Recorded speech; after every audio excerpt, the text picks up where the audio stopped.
আপনি মাল বিক্রি করতে জানলে আপনার নাম কি, ব্র্যান্ডিং কি, মার্কেটিং কি লাগে না। মাথায় নেও, কাঁধে নেও, কিভাবে নেও এটা জানি না, মাল বিক্রি করতে হইব।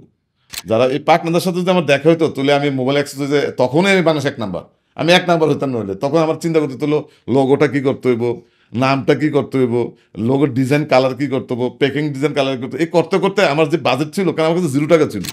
একদিন আমি আমার রুমে শোয়া, ঠিক আছে, এসি চলতেছে, আমি প্রায় খুব মানে ঘাম দেওয়ার মতো বা একটু অস্বস্তি দেওয়ার মতো। আমার ওয়াইফ বলছে কি হয়েছে, বলছে যে না আমি এক জিনিস পড়তেছি দেখে আমার খুব মানে অস্বস্তি লাগতেছে। বলছে কি জিনিস?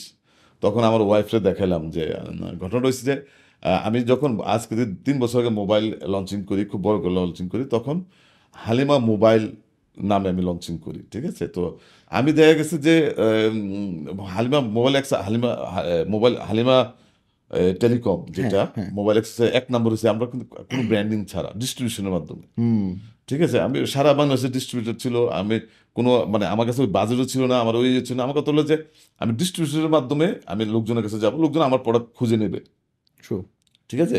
অ্যাড দিয়ে আমাকে পণ্য বিক্রি করতো, তখন আর ওই ধারণাও ছিল না, জানতামও না যে কীভাবে অ্যাড দিতে হয়। আমি বললাম তো আমি সব কিছু কুমিল্লা থেকে করছি, আমার যতটুকু জ্ঞান ছিল ওই জ্ঞানের মাধ্যমে আমি করছি। আমি আসলে জানতাম না যে ব্র্যান্ডিং কোনো জিনিস আছে, মার্কেটিং কোনো জিনিস আছে, তারপরে যে মানে টিজি টার্গেট গ্রুপ বলতে কোনো জিনিস আছে। হ্যাঁ, এইগুলো এখনো আমি জানার চেষ্টা করি না, বাট বুঝি যে হ্যাঁ আসলে কিছু প্রোডাক্ট আছে, কোনো কিছু করতে হয়। বাট আমি তখন ছিলাম মাল, আমরা মাল বিক্রি করতে হবো, মাথায় নেও, কাঁধে নেও, কীভাবে নেও এটা জানি না, মাল বিক্রি করতে হইব। মাল বিক্রি করে প্রফিট করবো, ওই প্রফিট দিয়ে আবার মাল কিনে আনতে হবে। এতটুকু বুঝি এখন এটা বুঝি, এখনো আমি এটা বুঝি, ঠিক আছে। এবং সামনে যতদিন বাঁচবো আমি এটাই বুঝবো, কারণ বিজনেস এটাকে বলে। রাইট, এটার ইস্যু আমি আপনাকে পরে বলবো, ঠিক আছে। আপনি যেটা প্রশ্ন করছেন ঠিক আছে। তো আমার ওয়াইফ বলে কি, আমি দেখো তখন ওই হালিমা মোবাইল দেখে প্রথম 200-300 কমেন্ট আসতেছে যে হালিমা মোবাইল এই নাম দিয়ে মোবাইল চলবে, তাহলে সামনে থেকে জমিলা কমিলা এভাবে তারা অনেকেই দেখেছে এটা নেগেটিভ করতেছে আপনাদের পেজে, আমার না ব্র্যান্ড প্র্যাকটিশনার পেজে, ব্র্যান্ড প্র্যাকটিশনার গ্রুপে নতুন বাংলাদেশে একটা মোবাইল ফোন লঞ্চ হয়েছে, এইটা নিয়ে সবাই তখন একটাই হয়েছে। তো ব্র্যান্ড প্র্যাকটিশনার এটা আলোচনা হয় এবং খুব ভালো প্ল্যাটফর্ম। আমি এটা আলোচনাগুলো আমি অনেক দেখি। পরে আমার এক বন্ধু আমাকে মেসেজ পাঠাইছে, দিয়ে বলেছে তুই এটা জয়েন কর, তো সে আমাকে জয়েন করায়। তখন আমি এগুলো পড়তে শুরু করি। 200-300 মেসেজ প্রথম নেগেটিভ আসছে, ঠিক আছে। তো আসার পর তখন ভালো ভালো যারা ব্র্যান্ড মার্কেটিং, যারা ভালো ভালো মার্কেটিং, তখন তারা অনেকে যারা ফিল্ড লেভেলে কাজ করে, তারা বলছে যে না আমরা হালিমা অ্যাক্সেসরিজ আমরা আজকে 7-8 বছর ধরে চিনি, আমি নিজে 2-3 বছর ধরে ব্যবহার করি, এটা খুব ভালো কোম্পানি।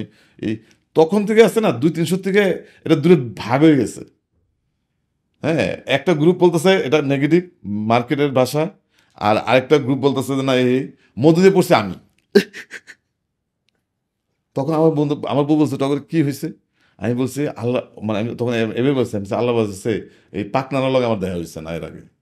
যদি এই পাকনাদের সাথে আমার দেখা হতো, যারা নেগেটিভ কথা বলতেছে, যারা এই পাকনাদের সাথে যদি আমার দেখা হইতো, তুলে আমি মোবাইল এক্সচেঞ্জে তখনই আমি বাংলাদেশ 1 নাম্বার, আমি 1 নাম্বার হইতাম নইলে। তখন আমার চিন্তা করতে হলো লোগোটা কি করতে হইব, নামটা কি করতে হইব, লোগোর ডিজাইন কালার কি করতে হবো, প্যাকিং ডিজাইন কালার করতে, এই করতে করতে আমার যে বাজেট ছিল, কারণ আমার কাছে 0 টাকা ছিল,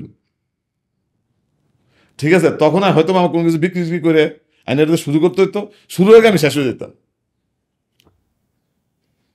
মানে বুঝছেন। তখন আমি বলছি যে আল্লাহ বাঁচাচ্ছে আমার তাদের সাথে আমার দেখা হয়নি, ঠিক আছে। অনেক পরে দেখা হয়েছে, হ্যাঁ, তখন আমি অলরেডি মোবাইল অ্যাক্সেসরিজে 1 নাম্বার।